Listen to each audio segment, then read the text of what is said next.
Wish TV is Indiana's education station. If President Trump's campaign promises play out, the US Department of Education will disappear sometime during his administration. Erica Meltzer is a national editor for our media partners at Chalkbeat. She's written extensively and recently on this issue and will again. You have a solid grasp of what can and cannot happen at this point, so we appreciate you taking time for us. What's jumped out at you during this first month of the administration in terms of things pointing toward the president's pledge? Well, it's interesting. They obviously, just like in other branches, other departments of government, we have the Department of Government Efficiency moving through the Department of Education. They've been canceling grants and canceling contracts and laying off employees. And this all speaks to, at the very least, a much reduced Department of Education. At the same time, they're adding new responsibilities. They want to find schools that are teaching in ways that they think are not appropriate. They want to completely change civil rights enforcement. So, for example, if a school has policies that would be supportive of transgender students, they're threatening to investigate that as something that might be against the civil rights of other students. And so there's some sort of push and pull there. So in terms of the long or short-term future without a Department of Education, what would the necessary things that have to happen, who would that fall to then and how? Well, under the law, it would have to come from Congress because Congress created the Department of Education. It's a cabinet level position. And when Linda McMahon, who is President Trump's nominee to lead the department, when she had her confirmation hearing last week, she told the senators, we're going to work with Congress. We think we're going to come up with a plan that you'll like.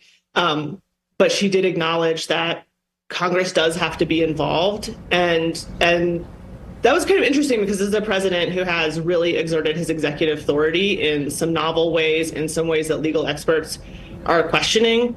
But when she was in front of the committee, she promised to work with Congress. There are some issues where President Trump seems to have full lockstep backing from fellow members of the party. Do you get the sense that's true with the Department of Education question?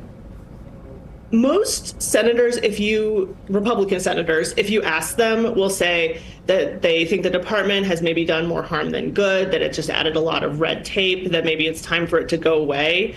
But I think push come to shove, when it came to votes, I don't know that you would have a unanimous Republican caucus in favor of it in either the Senate or the House.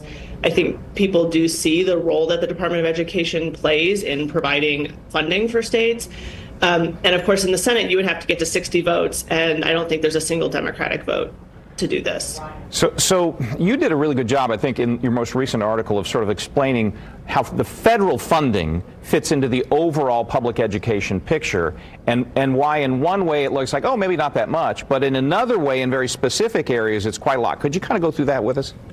Yeah, absolutely. So I think it's important for people to understand that most school funding is local. That won't go away. Federal funding on average is about 10% of K-12 funding. I looked up Indiana. Indiana's about 9.5%. In the most recent year for which I had complete data, it was about $1.3 billion that came to Indiana. But that money is especially important for high poverty schools, and that's true in places like Indianapolis, but also in rural high poverty schools. It's really important for providing services for students with disabilities. It's really important for helping English learners. Extra money comes in for teacher training, for career and technical education, for high school students who might want to go into the trades. And so it has a really important supplemental function. And I think people would absolutely miss that money if it went away. And what we're seeing from the Trump administration and what Linda McMahon promised in her confirmation hearing is they're trying to separate that question of the funding and the fate of the department. And they're wanting to reassure people, you'll still get your money. It will just flow through a different source. In sort of reading the tea leaves here and from what you mentioned about whether the Senate would come up with 60 votes on this, I don't want to presume a timeline when you know it better. Are we looking at least 2 years before something that could happen that would actually truly kill the department?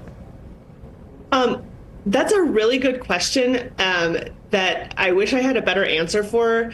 I would be very surprised to see us end this administration with no Department of Education at all. but a lot of things are happening really fast in ways that we have never seen before. And so I don't want to presume how quickly they might at least present a plan. I think they could present a plan this year, but I think we'll have to see, and we'll have to see when push comes to shove how much of a priority this is among the other things the administration's trying to do. A reasonable assessment. It's been very difficult to predict anything. This has moved at light speed in a lot of ways. Erica Meltzer, we appreciate the analysis this morning. We'll always be reading Chalkbeat, which you can do through wishtv.com as well if you'd like to. But good work, and we'll check with you from time to time on an issue that's not going away anytime soon, okay? Absolutely.